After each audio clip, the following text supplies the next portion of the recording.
Hello everyone, this is MMA Interesting Prospects podcast. Today our guest is Buddy Wallace, who is fresh off his win on LFA 165. Hello Buddy, how are you? I'm good. How are you? I'm good, thanks.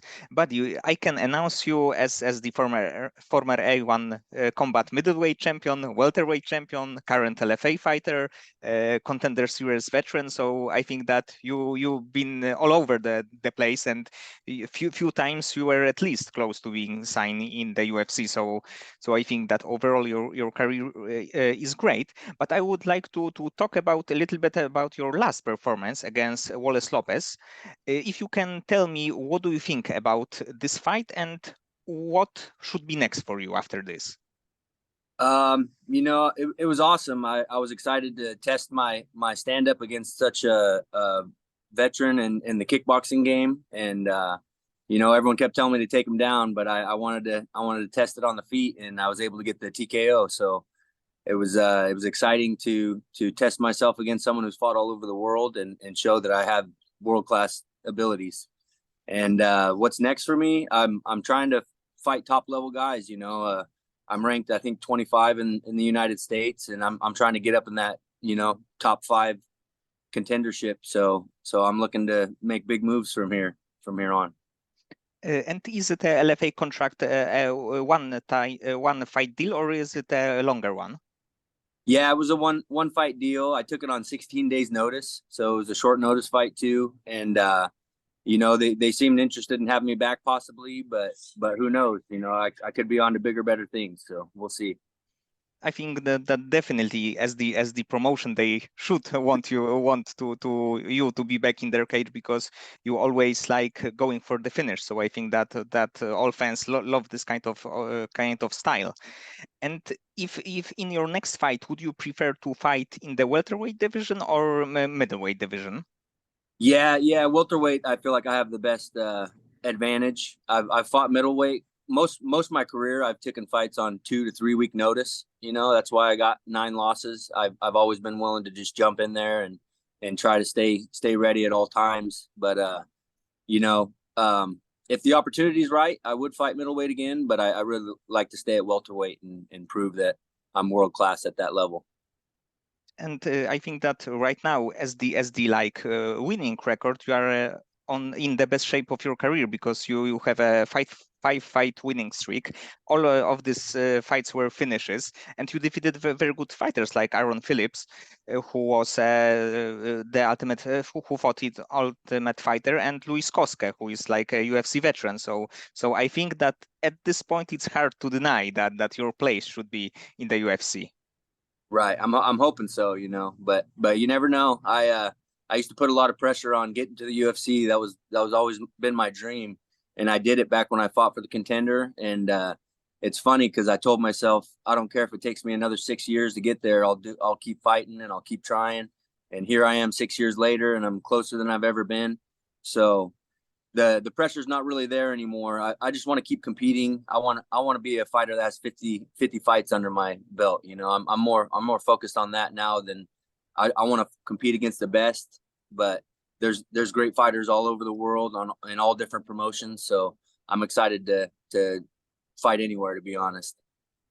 And what was the first combat sport that you ever train? I played football since I was 7 years old.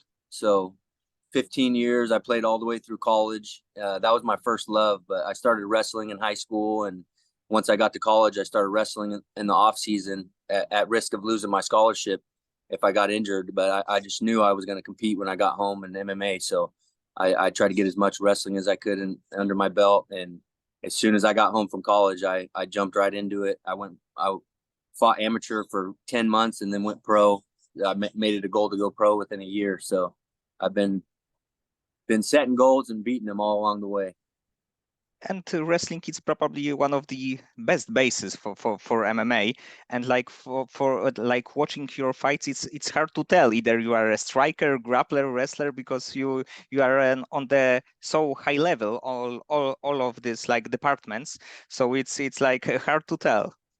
Yeah, it's funny. People are always ask me, "Oh, what's your specialty?" And ever since I got into the gym, I was training kickboxing, jiu-jitsu, wrestling, Muay Thai. I was constantly all MMA based. So if anyone who asks me my style, it's pure MMA. It's always been focused on cage fighting. So I'm proud that I'm well rounded, and I don't have to force anything. You know, like this last fight, they're like, "Are you going to shoot on him pretty quick?" And I'm like, "No." Then he's going to know it's going to be a battle of one guy trying to take the other guy down, and I'm not interested in being a crotch sniffer. So I like to take the opportunities as they come. And where are you currently train? I train out of my hometown. It's Oakdale, California. It's about an hour and a half from Sacramento. So we're smack dab in the middle of California. We could get to San Francisco in an hour and a half, Sacramento in an hour and a half. Bakersfield is three hours about. So it's a nice little spot where we're tucked. Yosemite's 2 hours away, national park. So we got a lot of cool things right in our area. I've always grown up with not a lot of money, you know, and the older I've gotten, the more I've realized how special it is to live in California and have all these rivers and lakes and the beach and all these different things you could do without spending a lot of money. And people travel the world just to get to California to see what we got right in our backyard. Yes, even for like MMA training, is like California is one of the like main spots to go. Yeah, we're in the Central Valley of Central California, and we call ourselves the Hidden Valley because there's a lot of talent here, but it's kind of hard. It's easy to get overlooked because there's LA. You know, there's so much population in California that it's kind of being a needle in the haystack sometimes, trying to get noticed out here. But I believe that our talent level is very high, and I can't wait to prove it by matching myself against other guys from different areas. And what is the name of gym that you are training? It's called Oakdale MMA, and our fight team is called the Last Stand Fight Team. My professor, he moved to California from Greece at 5 years old, and his nickname was the Little Spartan because he was conceived in Sparta. So our whole theme of our fight team is based around Greek history and the movie 300. You know, we have the Greek helmet on our logos and stuff like that. So it's an honor to be representing Professor Tom Theophanopoulos's teachings. And is it a team that many years ago the Michael McDonald trained? Yes, sir. Yeah, he was one of I believe he's the youngest fighter to ever fight for the UFC belt, and he's right out of our small area in California. Yes, I was a big fan of him when he was fighting in the UFC because he was such a young fighter, but also a very like with a lot of skills, and he was close to being a UFC champion. Yeah. He I'm a huge fan of his too. Sorry, I'm gonna come inside real quick because a lot of noise out here. But yeah, I was a big fan of him too, and I've tried to mimic his style as much as I can, and you know, because with the same teachings that we represent, he's taken it all the way to the highest level. And because that you fought against like everybody in US, who do you think was the toughest opponent of yours? Was it like Clay Collard, maybe Charles Bird, or someone else? Honestly, I got to tip my hat to Max Griffin. I fought him twice on the local circuit, and he's one of the only guys that finished me, and he finished me twice. So he's like a big bro to me. He's a beast, man, and he's been proving it in the UFC. You know, he's only fought tough fights, and I got a lot of respect for that guy. The other guy, you know, Charles Bird was a great fighter as well, but I took that fight on 6 days' notice, went up a weight class. You know, a lot of things at my disadvantage. But hats off to him too. He beat me man to man. Clay Collard, I went 155 for that fight, and I was running 60 miles a week and doing everything I could to get my weight down. And I think that was you know, maybe if I get a nutritionist in the future, I could get back down there, but I walk around like 195. So 155 was just too big of a cut for me. but like he beat me man to man too. That guy's been tearing it up since then. So I got nothing respect for my opponents, and I'm usually cheering them on once I see them fighting. And maybe there will be a like part number 3 of your rivalry against Max Griffin in the UFC, because he's like almost a like ranked fighter. He's close to being a top 15. So I think that it could be a like very good last chapter of this. Yeah, that would be amazing. Last time I remember UFC coming to Sacramento was when Uriah and Mikey McDonald fought. So that'd be an amazing event to put on, to have me and him fight back in Sacramento. And what do you think would be a perfect scenario for you right now? Would you like to be signing the UFC even this year because of some short notice call, or you prefer to have maybe 1 or 2 more fights on the regional scene and then maybe go to the UFC? I feel like a seasoned vet already, and I feel like my time is now. I'm in my prime. I'm finally doing all the things. You know, training. I'm doing my strength and conditioning 6-7 days a week, and I'm very dedicated right now. I'm really living the life of a martial artist. So I would love to get signed now, but I'm not banking on it. Life's never fair, so I'm willing to take extra fights, take extra steps to get there, and see how it goes.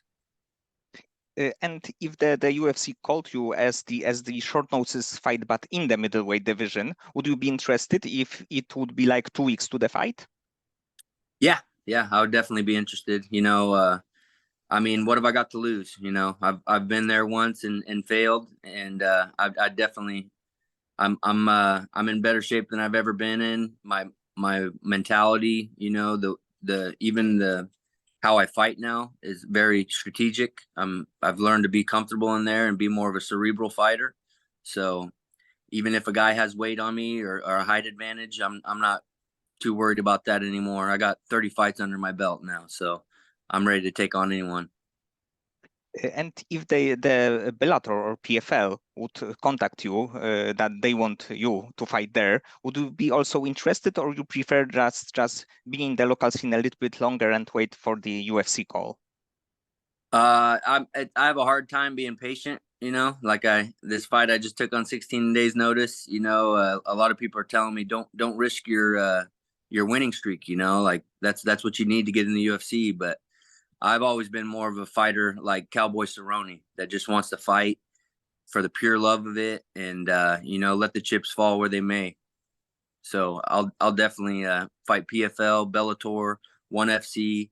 I'm looking to fight any top promotion. I've been fighting on the local circuit for 12 years now, so I'm looking to take that next step, and I'm not too worried about where it's at. And if you can pick the fighter, like in the dream fight scenario, fighter that you would like to face, either in the welterweight or middleweight division, who do you like to face? If we're talking UFC, I'd really, I mean, I know it's not realistic, but I'd love to fight that guy Shavrock. Shavkat Rakhmonov. Yep, that guy, or more realistically, some guys that aren't quite ranked yet. Maybe a guy like D-Rod, or even Shane Brady. Those guys, I'm a big fan of all these guys, and I'd really love to just test my mettle against them. So UFC, I'd love to go that route.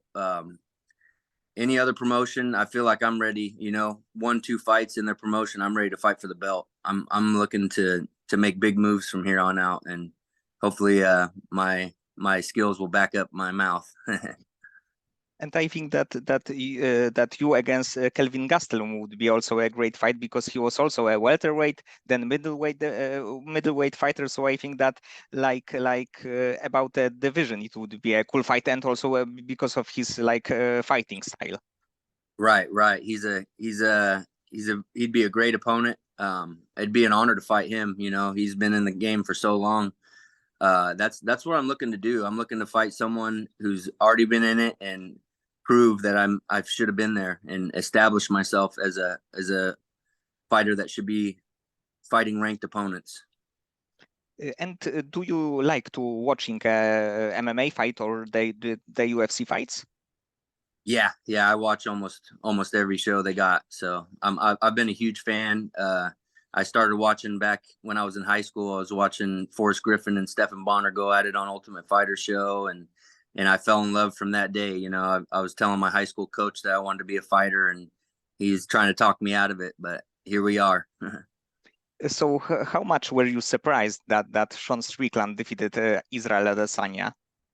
Oh man, it blew my mind, but uh, in a different way. That guy's mindset, it's very inspiring, and it's more motivation for me, you know, to not put these guys on such a pedestal. To sometimes, you know, this game is so mental that he proved that he's just a tough, gritty fighter that wasn't afraid of all the flashy, you know, skill and techniques of Izzy's past, and he had a game plan, stuck to it, and put it on him. So I was very surprised but impressed, and I'm a fan of him for sure.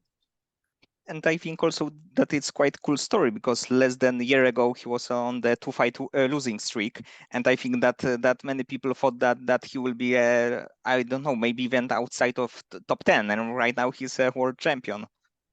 Yeah, that just goes to show this game is unpredictable, and never give up. You know, I kind of got my prime ruined by COVID. You know, for my 31st and 32nd birthday, I didn't know if I was ever going to fight again. And by 33, you know, I started fighting again, and here I am 2 years later on a big win streak and closer than I've ever been after thinking I might never fight again. So people should never give up on their dreams because you never know, it could be right there.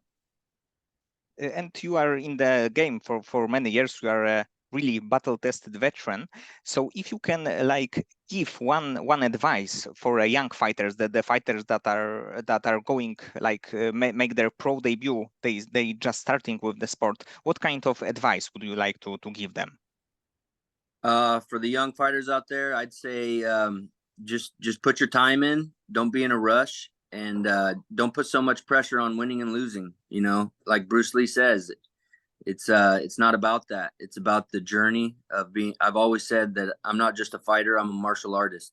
I just got my black belt last year, and that meant more to me than all the belts that I've won in MMA. And it's important. You know, a lot of these fighters, once they stop fighting, they quit training, and I don't plan on being like that. I plan on training my whole life, and I never want to get out of shape. I want to be a martial artist through and through. And before your fights, how do you deal with the stress? It's interesting, man. The more fights I've had, the less nerves I've felt.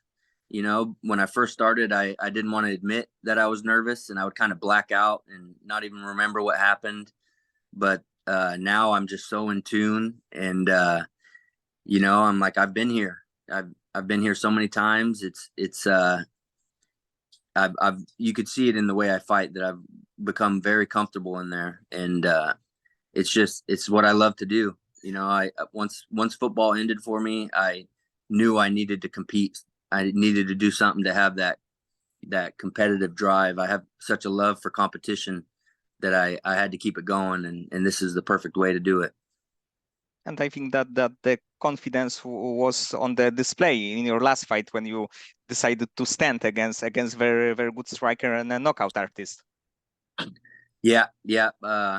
I it's funny because my coaches, you know, we game plan and everything, but when it comes down to it, I want to test myself. I want to see how good I am. I want to see how good my opponent is, and I'm not afraid to take a few licks to find out. And outside of MMA, do you have any other passions or hobbies, the things that you like to do when you are not training?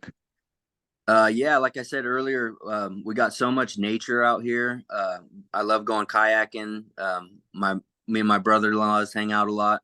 We call ourselves our cuñados. It's a brother-in-law in Spanish, and we go on as many trips as we can. Go fishing, kayaking, go out to the lakes, you know, and just try to have a good time out in nature. People are losing that, I think, how special it is to be out in nature and enjoy God's gift to us. And I have one last question, because one of the commentators before your last fight said that you want this win to go to your honeymoon, and the question is what like country or what place would you like to visit when you will be on your honeymoon? That all depends on how much money I can win. You know what I mean? My wife, she's not too picky, so we'll go to Mexico and have a good time on the beach. But I'd really like to be the romantic type and take her to Italy or Greece and see somewhere that's special and something we could remember together. So it's kind of up in the air still, but we'll see. Okay, buddy. So many thanks for this conversation. I hope that we can see you in the UFC next year, and because of this, because of the also a performance of the night money, you will go with your wife to either Italy or Greece or some other great place. Yes, sir. Thank you very much.